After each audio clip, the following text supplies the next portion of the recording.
Hello dear students, मैं doctor रश्मि शर्मा आज फिर आपके लिए एक छोटा और इम्पॉर्टेंट टॉपिक निदानार्थ का रोग, जैसे कि नाम से इंडिकेट हो रहा है, रोग निदान का इम्पॉर्टेंट टॉपिक है। और काय चिकित्सा फर्स्ट पेपर में भी हमारा खूब मिलेगा चरक संहिता निदान स्थान 8वां चैप्टर। तो आज के इस वीडियो का जो टॉपिक है मेन है वो है निदानार्थ का रोग। ठीक है, अब देखते हैं निदानार्थ का रोग। निदानार्थ का रोग ये आपको शॉर्ट नोट में भी आता है, 5 से 6 नंबर का आपके पेपर में मिलेगा। निदानार्थ का रोग कहते किसे हैं और किस रोग से किस रोग की उत्पत्ति होती है। तो निदानार्थ का रोग का वर्णन कहाँ दिया हुआ है? चरक संहिता निदान स्थान 8 चैप्टर, जिसका नाम है अपस्मार। ठीक है, तो पहले तो हमें ये ध्यान रखना है कि निदान स्थान में कुल कितने चैप्टर्स होते हैं। तो निदान स्थान चरक संहिता निदान स्थान में कुछ 8 ही है, जिसमें 8 व्याधियों का वर्णन दिया है। वो आपको याद करनी है, उसी क्रम से याद करनी है, क्योंकि सेम वो उठ के हमारी कहाँ आ गई है, चरक संहिता में आ गई है।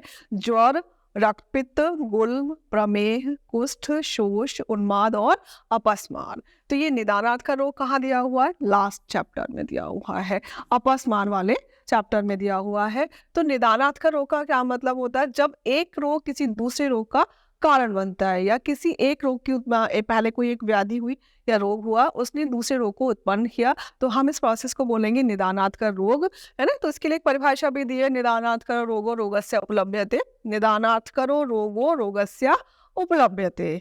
अब क्वेश्चन आता क्या है, इस वीडियो जो बनाने का मेन पर्पज, जितने आप test paper previous test papers खोल के देखोगे, वहाँ निदानार्थ का रोगों में बहुत छोटे छोटे से दिया होगा, किस निदानार्थ का रोगों का सही क्रम करिए। तो क्या करिए, सबसे पहले, क्योंकि हम निदान की बात करें तो हमारी शुरुआत कहाँ से होगी? ज्वर से होगी।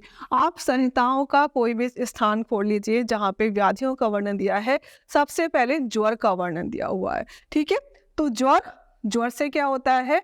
ज्वर से होता है हमारा रक्तपित्त। ठीक है, फिर क्या होगा? रक्तपित्त से क्या होगा? रक्तपित्त से जो होगा वो ज्वर भी हो सकता है। अगर ज्वर और रक्तपित्त दोनों एक साथ हो गए, ठीक है, रक्तपित्त भी हुआ किसी को और ज्वर भी हुआ, अगर ये दोनों एक साथ है तो इससे क्या होगा? शोष उत्पन्न होगा। ठीक है, ज्वर से रक्तपित्त, रक्तपित्त से ज्वर, ज्वर और रक्तपित्त दोनों एक साथ हुए तो शोष की उत्पत्ति होगी।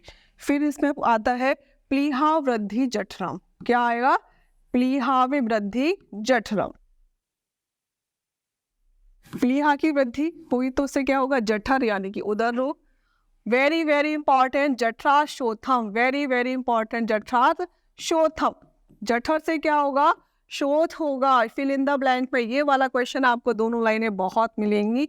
प्लीहा वृद्धि जठरम, जठराशोथ एवच।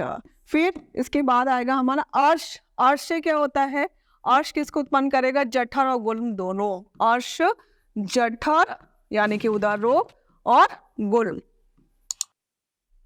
इसके बाद फिर एक लंबी चेन है, प्रतिशय। ये भी मिलेगा आपको कि प्रतिशय है ना, प्रतिशय।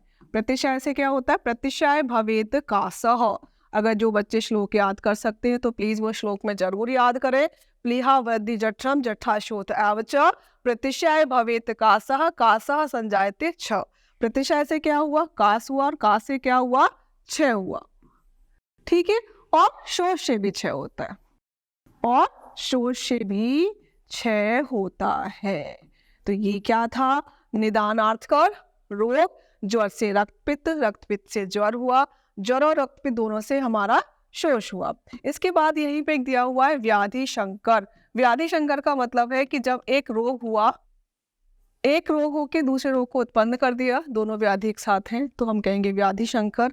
इसके लिए हमें कैसी चिकित्सा करनी चाहिए? वहीं पे एक दिया हुआ है शुद्ध चिकित्सा क्या होती है। शुद्ध चिकित्सा, ये हम जब काय चिकित्सा की बात करेंगे तो वहाँ पे भी आएगा शुद्ध चिकित्सा क्या होती है। तो शुद्ध चिकित्सा उसको बोला गया है कि अगर किसी व्याधि का ट्रीटमेंट किया जा रहा है तो उस व्याधि को तो शांत कर देती है ना, और दूसरी व्याधि को भी नहीं होने देती। अगर ये है तो ये शुद्ध चिकित्सा है।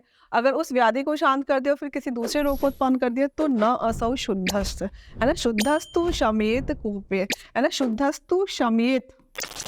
शुद्ध चिकित्सा क्या होगी? शुद्धस्तु शमेत यानी कि जो शमन करे, और यो ना कोपेत मतलब कोपन, दूसरी व्याधि को उत्पन्न नहीं करना चाहिए। तो ये क्या है, चरक संहिता, निदान स्थान, 8वां चैप्टर अपस्मार निदान। निदानार्थ का रोग है, ज्वर से रक्तपित्त है, रक्तपित्त से ज्वर हुआ, ज्वर और रक्तपित्त दोनों एक साथ हो जाते हैं तो शोष हो जाता है। ठीक है, वैसे ही प्रतिशय, प्रतिशय से कास, कास से क्षय हुआ और शोष से भी क्षय हो जाता है। तो क्षय के 2 कारण बताए उन्होंने। और से जठर और गुल्म हुआ, ये आपको याद करने हैं। कोई भी एग्जाम देने से पहले आपको ये याद करने की कोशिश करनी है। टेस्ट पेपर लगाओगे आपको बहुत मिलेगा। Thank you.